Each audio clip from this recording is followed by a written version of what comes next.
Coming to the Punch newspaper this morning, Nigeria Chief of Defence Staff General Christopher Musa has stated that the arrest of pro-Biafran agitator Simon Ekpa in Finland on terrorism-related charge in November 2024 has led to improved security in Southeast. So my question is, do you think Simon Ekpa is the problem of the Southeast security? Let me just tell you, when Christopher Musa is making that kind of statement associated with, a voice of resistance from Finland, Simon Ekpa is voice of resistance from Finland, and Simon Ekpa was a kind of, a bridge that was trying to unveil what was happening in the eastern part of the country. You can see that Christopher Musa lied over his own personal identity, where he comes from. Colonel Musa is a terrorist Fulani military officer. If he can open his mouth and said that arrest of Simon Ekpa stopped insecurity in eastern part of the country, that is a total cheap blackmail of people who has already been Islamized and Fulanized and are carrying out military terrorist Islamic agenda on the people of Biafra, using the governor of Imo State, Hope Uzodinma, as a point of entry and conquest in the entire eastern land. In Amokohia Ubi community in Owerri West local government, the entire community has disappeared. Nobody is living there right now. The herdsmen with AK-47 and 49, who has been hidden in a Ruga forest planted and discovered by the same Fulani tailored terrorist governor, Hope Uzodinma, who has not come out to make a statement, issue a statement resisting, stopping or commanding the killing of Igbo people in their respective farmland. Hope Uzodinma belong to that category. The same category Christopher Musa belonged to. Is it not a shame that the chief of army staff is coming up publicly to tell people to go and learn taekwondo and karate when armed military herdsmen are using AK-49, killing people in Benue, killing people in Plateau, killing people everywhere? The same thing nnamdikanu talked about. The same thing Simon Ekpa stood for. Since the arrest of Simon Ekpa, the insecurity in the entire Biafran land has deteriorated. That we are seeing more influx of jihadist military Fulani men in trucks coming in. Nobody's commanding them, and that is the reason why Bola Ahmed Tinubu connived with the Fulani and arrested Simon Ekpa, so that they can have a broader way, a broader means to continue to push foot soldiers in the entire Biafran land. This is the first time in the history that we are hearing that the entire community in Imo State has been wiped out. And that's the reason why they are not keeping nnamdikanu there for any criminal offense. They are not keeping Simon Ekpa for any criminal offense. It is a gang up with the Arab world and Arab nations to make sure Nigeria fall under the surrender of Islam. Biafra is the resistance. Shame on Gowon over one Nigerian factor. Has Gowon gone underground? Shall we say you fought for one Nigeria? Shame, come out and speak. And tell the whole world how you arrived at one Nigeria. We know what happened in Napuri. You came back. They told you a different story. You declared war. And it's jihadist war against Christian Biafra. Up till now, if you calculate the number of Igbo people, Biafran, that have died, whether during the war or after the war, it's over 10 million, just because of one Nigeria. Purpose of the man, posterity will not forgive you. All the Eastern governors, posterity will not forgive you. Christopher Musa, posterity. Bola Ahmed Tinubu, posterity will not forgive you. If you do not come out and do the obvious, set nnamdikanu free. Tell the people that connect with you, because thousands of nnamdikanu and Simon Ekpa will bring a coalition that will surprise Nigeria. The Igbos have been taking along a very patient people, to the extent we are no longer safe in our own indigenous farmlands. And you are telling an 86, 76 old man and woman to go and learn taekwondo. What a mess! Then what is the extent of holding Nnamdi Kanu? What is the extent of holding Simon Ekpa? Since you know that there's total breakdown of law and order, and this is purely an Islamic agenda. Conquest, killing is as a result of they want to dispossess the entire Biafra land, dispossess every community there, then take over Nigeria, take over our indigenous people. That is the extent why they want a Fulani president 2027, so that they'll be able to consolidate. They are doing all these things, and they know that the only resistance voice that will stand against the reality on ground is being kept in DSS custody. Okay, another one, insecurity will remain unresolved unless governance failure at the local and state level were decisively addressed. What would you have to say about? Let me tell you, you see, the only option left now are because those who you are already looking up to and ask you to go and defend yourself. So what else? So is it not better now that instead of, because an average Yoruba man is not the target. An average Hausa man is not the target. The target is the crude oil. The target is the resources of the Biafrans. The conquest is to make sure that the Biafran of 85 million people surrender to Islam. Simple. Do it now, everywhere there will be peace automatically. It's not about local government, it's not about state government, it's not about what we're talking about. These are the reality, what we are shouting. Our religious leaders are silent, where Christians are being killed on daily basis. Our top men of God are silent, where this calamity is going on daily basis. They are silent. Even the government themselves are tired of Nigeria. On Nigerian family. The world will celebrate Biafra as the rising resistance force a nation. In no time. I keep on saying it. The coalition that is going to power the sovereignty of Biafra is not going to come from Nigeria. The coalition that is going to come as a result of what is happening in Nigeria, and everything about Nigeria are being documented. Tell me why IBB and the rest of them are silent. Why are they silent in the midst of reality? Why is Abu Salam silent? Why is IBB silent?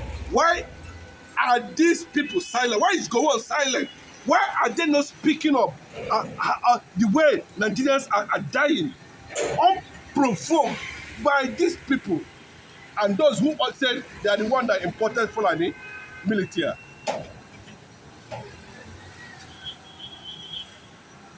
Are moving around. What a shame to Igbo political elites. What a slime. The only thing that the Yoruba nation can do to the Igbo people who have contributed so much in Lagos State is to begin to rename symbols of Igbo traces in Lagos State. There's already disunity and suspicion. Can the world understand the reality now? Can the world understand the handwriting on the wall? Can the world stop this issue that has to do the manipulation that's ongoing and stop anything that has to do with election in Nigeria. Let us resolve and sit down and take note. What do we do? How do we still want to stay together as a one nation? Is this one nation a scam?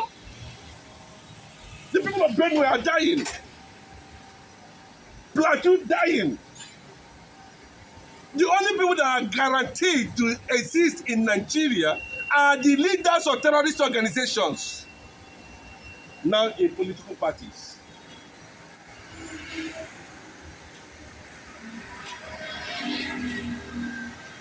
The world must understand the international community, the AU, unfortunately, United Nations, that said they are they are into conflict resolution.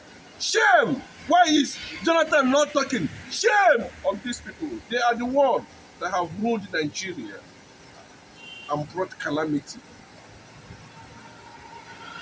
Can Jonathan stand up and declare that, tell the whole world, since you have been involved in an assignment that has to do with conflict resolution? Go on, Jonathan, silent over the killing of Biafrans. It's a clear fact that Omotosho might not be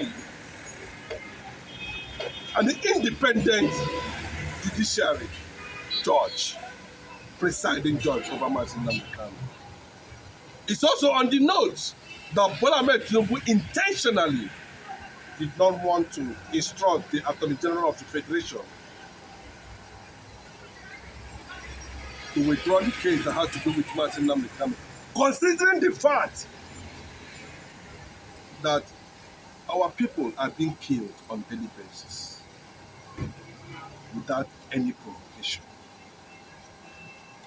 Is Bola Ahmed Tinubu among those pioneering, killing jihadists on Nigerians? 2027 will have a monumental burden on those. They should also remember there was no Babylon anymore. There was an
Antonio Guterres has come out publicly to say that freedom fighting, it is not a crime. That is enshrined in the UN Charter, that self-agitation, it is not a crime. So the reason why Sawonepa is still in incarceration, the government needs to tell the world why Finland is still holding Sawonepa and nnamdikanu in detention. That everybody has right to self-agitation. Everybody has right to self-referendum as enshrined in the United Nations Charter, and which Nigeria itself is a signatory to it, that has always kept the country under bondage, whereby you feel that nobody born of man can come up with the issue of division. And now, thank God that the United Nations President Antonio Guterres has come out to say self-agitation is a welcome idea, that anyone who feels they cannot be part of a contraction anymore can excuse themselves.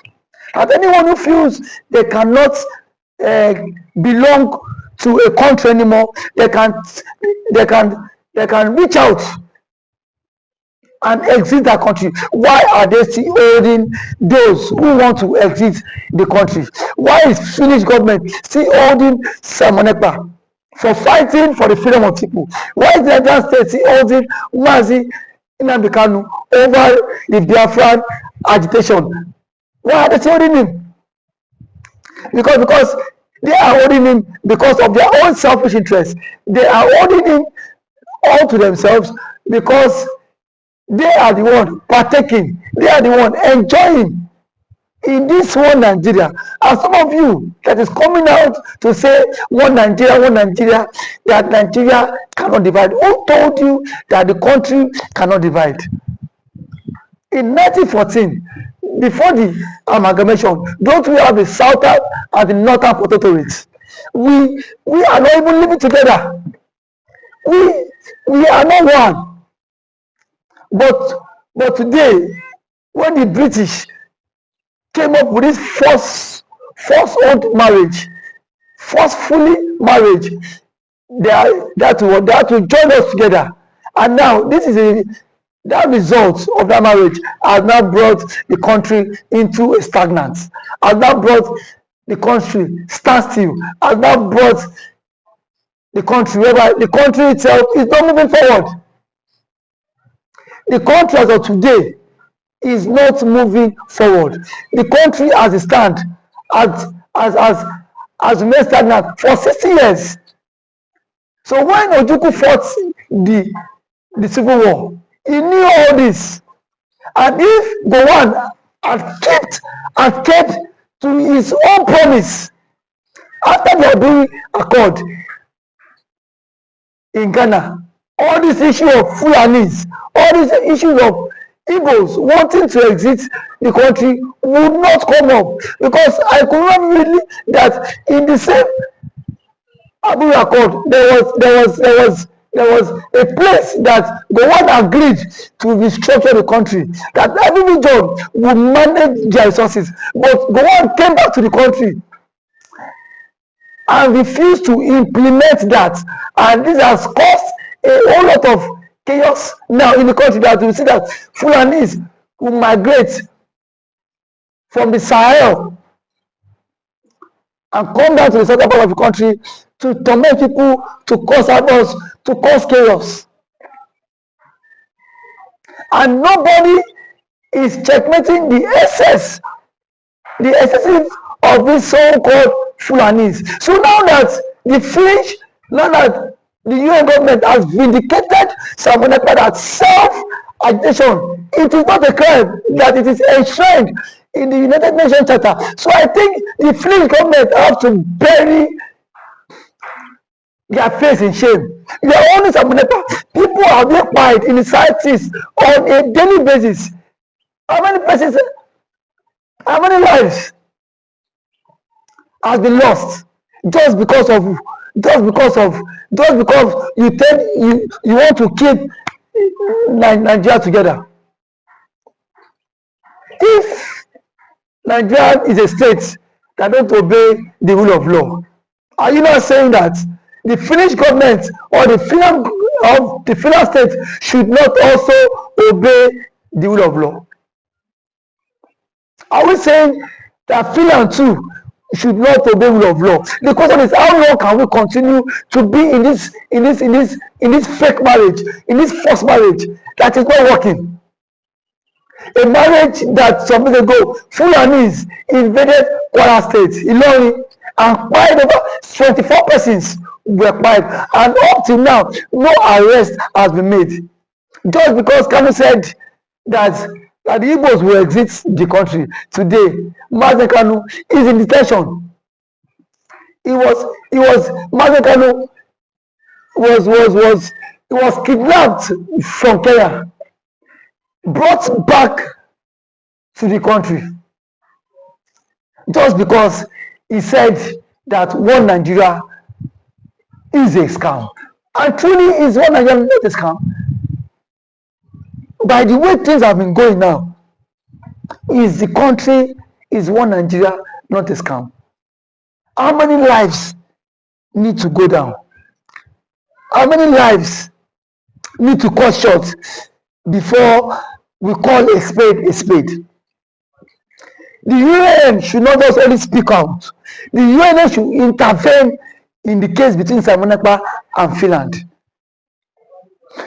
The UN President Antonio Guterres need to summon the Finnish government and hold a roundtable meeting with him and tell them what is enshrined in the United Nations Charter, and also hold a roundtable meeting with the President of Nigeria, President Bola Ahmed Tinubu, and tell him the truth. And tell him the truth that we cannot continue like this, that this country cannot go forward. If we continue to marginalize a particular tribe, if we continue to abandon a particular tribe, we cannot go forward.